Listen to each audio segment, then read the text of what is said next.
Hello दोस्तों, आज के वीडियो में भारत के सभी लॉ फ्रेशर्स और लॉ अपेयरिंग स्टूडेंट्स के लिए मध्य प्रदेश हाई कोर्ट में निकली law clerk cum research assistants की लेटेस्ट वैकेंसी के बारे में कंप्लीट इन्फॉर्मेशन देंगे।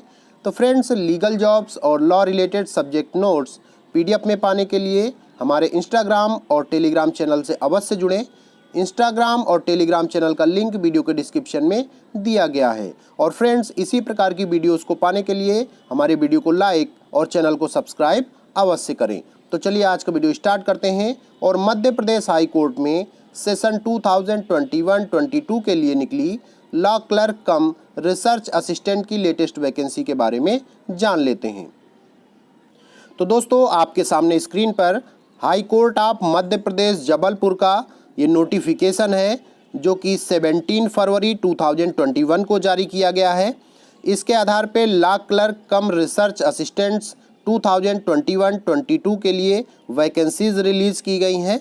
तो आप यहाँ देखेंगे कि इसके लिए अप्लीकेशन फॉर्म कब से स्टार्ट हो रहे हैं। तो लिखा हुआ start date of submission of application form, ये आपके स्टार्ट हो रहे हैं 26 फरवरी 2021 यानी 26 फरवरी 2021 से ये फॉर्म स्टार्ट होंगे आपके। और उसकी जो लास्ट डेट रखी गई है वो 18 मार्च 2021 है, यानी 18 मार्च 2021 है। और इसका जो एग्ज़ामिनेशन डेट है वो अभी बताई नहीं गई है। जो अप्लीकेंट्स होंगे उनको इस बात की सूचना बाद में दी जाएगी। तो फ्रेंड्स, इस वैकेंसी के लिए आपको जो फॉर्म है वो ऑनलाइन अप्लाई करने होंगे। तो ऑनलाइन अप्लाई करने के लिए जो वेबसाइट है www.mphc.gov.in है। इस वेबसाइट से आपको ऑनलाइन फॉर्म अप्लाई करना होगा। यहाँ पर जो आपकी टोटल पोस्ट है वो 32 पोस्ट हैं। देखिए साफ साफ लिखा हुआ 32 post of law clerk cum research assistants for high court of Madhya Pradesh. तो फ्रेंड्स, ये जो वैकेंसीज़ होती हैं वो बेसिकली तो 1 साल के लिए होती हैं, लेकिन जो न्यू लॉ ग्रेजुएट्स हैं या अपेयरिंग स्टूडेंट्स हैं इनके लिए बहुत ही अच्छा प्लेटफॉर्म होता है, क्योंकि जिसके परिचय में अभी कोई नहीं है और वो स्टार्टिंग से ही जब वो एमपी हाई कोर्ट में वर्क करेगा तो उसके लिंक्स कितने अच्छे होंगे, क्योंकि इनको जो वहाँ के जजेज हैं उनके अंडर वर्क करना होता है। तो जो जजेज हैं, जो बड़े बड़े सीनियर्स एडवोकेट्स हैं, उन सभी से लिंक अच्छे हो जाते हैं। उसके साथ साथ स्टाइपेंड भी मिलता है आपको। तो वो स्टाइपेंड यहाँ पे है 20,000 पर मंथ, यानी इतना पैसा आपको मिलेगा। तो फ्रेंड्स, आगे देखते हैं। तो फ्रेंड्स, इसकी एलिजिबिलिटी देख लेते हैं। तो देखिए यहाँ साफ साफ लिखा हुआ है ही/सी इज सिटीजन ऑफ इंडिया। वो भारत का सिटीजन होना चाहिए, वो किसी भी स्टेट का हो, ये वैरी यहाँ पे नहीं करता। चाहे आप एमपी के हों या किसी भी अदर स्टेट के हों, आप इस फॉर्म को अप्लाई कर सकते हैं और इस वैकेंसी को ज्वाइन भी कर सकते हैं।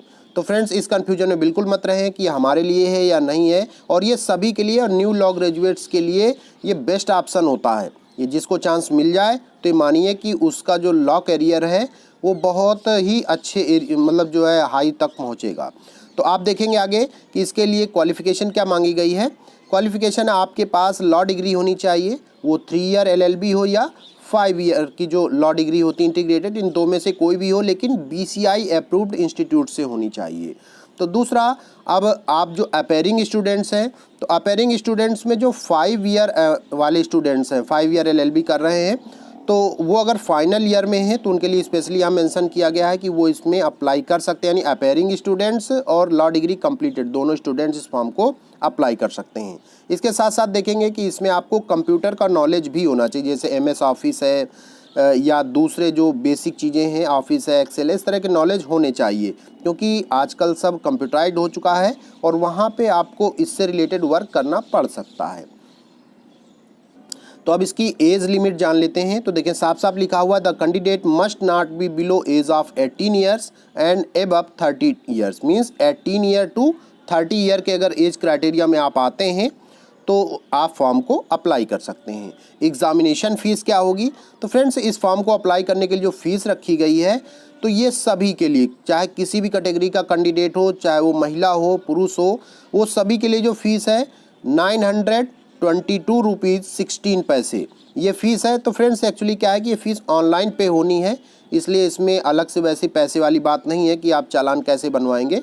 तो ये फ़ीस ऑनलाइन ही पे होनी है। तो टोटल फ़ीस है आपकी ₹922.16। ये सभी कैंडिडेट्स को पे करनी होगी। तो फ्रेंड्स अब इसके जो है ड्यूटी आवर्स जान लेते हैं, यानी कब से कब तक काम करना होगा और किसके अंडर वर्क करना होगा। तो यहाँ पे आपको 10 AM टू 6 PM यानी 10 बजे से शाम 6 बजे तक वर्क करना होगा। और यहाँ पर आपको जो वहाँ पे ऑनरेबल जजेज हैं उनके अनुसार वर्क करना होगा। कभी इस जज के ऑफिस में वर्क करना है, कभी दूसरे के, वो आपको बताया जाएगा पहले से, उसी के अंडर आपको वर्क करना होगा। जो भी वर्क बताया जाएगा लीगल वर्क ही होगा, जो कि आप ऐसा नहीं है कि आपको लीगल नॉलेज है तो ही आप उस वर्क को कर पाएंगे, वहाँ आपको सीखने को मिलेगा। तो फ्रेंड्स अब इसके एग्ज़ाम पैटर्न और सिलेबस के बारे में जान लेते हैं। तो इसमें ऑनलाइन एग्ज़ाम होने वाला है आपका। यहाँ पर आपको 150 मार्क्स का ऑनलाइन एग्ज़ाम होगा और ऑनलाइन एग्ज़ाम में जो 55% या इससे अधिक मार्क्स लाएंगे तो उनको इंटरव्यू का चांस मिलेगा और इंटरव्यू में सिलेक्टेड कैंडिडेट्स को जॉब्स का चांस मिलेगा। तो अब देख लेते हैं इसका सिलेबस क्या है। तो आप देखेंगे कि ये 2 पार्ट में एग्ज़ाम होगा। जो एग्ज़ाम है तो एक ही बार में होगा, लेकिन वो 2 पार्ट में होगा आपका क्वेश्चन पेपर। तो पहले पार्ट में क्या पूछा जाएगा, question relating to general English and general aptitude या general awareness including computer knowledge. इससे रिलेटेड आपके 50 मार्क्स के क्वेश्चन होंगे। और जो सेकेंड पार्ट होगा वो लीगल सेक्शन होगा आपका। इसमें आपसे पूछा जाएगा कॉन्स्टिट्यूशन ऑफ इंडिया से रिलेटेड, IPC हो गया, CRPC हो गया और CPC हो गया, लिमिटेशन एक्ट हो गया, इंडियन एविडेंस एक्ट हो गया और दूसरे जो है लेटेस्ट जो केस हैं। बस इतना ही आपसे पूछा जाने वाला है इसमें, जो कि आप लॉ डिग्री में स्टडी के समय पढ़ते हैं, वही सारी चीज़ें आपको इसमें पूछी जाएंगी। इसके साथ साथ आप देखेंगे इसमें कि जो बेसिकली चीज़ें इसमें पूछी जा रही हैं, तो जो GK है या रीजनिंग है, इससे जो पूछे जाते हैं, तो जो लेटेस्ट चीज़ें हैं या लीगल रीजनिंग है वही आपसे पूछी जाएंगी। तो फ्रेंड्स इस बात का ध्यान रखें आप कि ये एग्ज़ाम टोटली ऑनलाइन होगा। और ऑनलाइन एग्ज़ाम होने पर बहुत से लोगों के माइंड में रहता है कि जो है कैसे क्या होगा, तो उसके लिए आपको प्री एग्ज़ाम ट्रेनिंग की भी व्यवस्था है इसमें। और वो प्री एग्ज़ाम ट्रेनिंग आपको जो ऑफिशियल वेबसाइट है www.mphc.gov.in, तो इसमें आपको प्री एग्ज़ाम ट्रेनिंग भी मिल जाएगी। आपको उसमें जो है एक बेसिकली रोल नंबर कोई भी वैसे डाल करके ट्रेनिंग कैसे क्या एग्ज़ाम होगा, कैसे पेपर दिखाई देगा, वो सारी चीज़ें आप ट्रेन कर सकते हैं। अब देखते हैं कि अगर आपको फॉर्म भरने में या जैसे मैंने बताया प्री एग्ज़ाम ट्रेनिंग में इसमें किसी प्रकार की कोई प्रॉब्लम आती तो आप उसका सलूशन कैसे करेंगे। उसके लिए भी एक हेल्पलाइन नंबर जारी किया गया है, उसे देख लेते हैं। तो यहाँ पर आपका एक हेल्पलाइन नंबर है। पहला हेल्पलाइन नंबर है आपका 022 और 61306271 और दूसरा जो हेल्पलाइन नंबर है 07612622 तो फ्रेंड्स आपको किसी भी प्रकार का और कोई कन्फ्यूज़न है इतनी जानकारी के बाद भी, तो आप इन हेल्पलाइन नंबर्स पर कॉल करके जानकारी ले सकते हैं। तो हमारा आज का वीडियो कैसा लगा ज़रूर बताएं। बहुत बहुत धन्यवाद।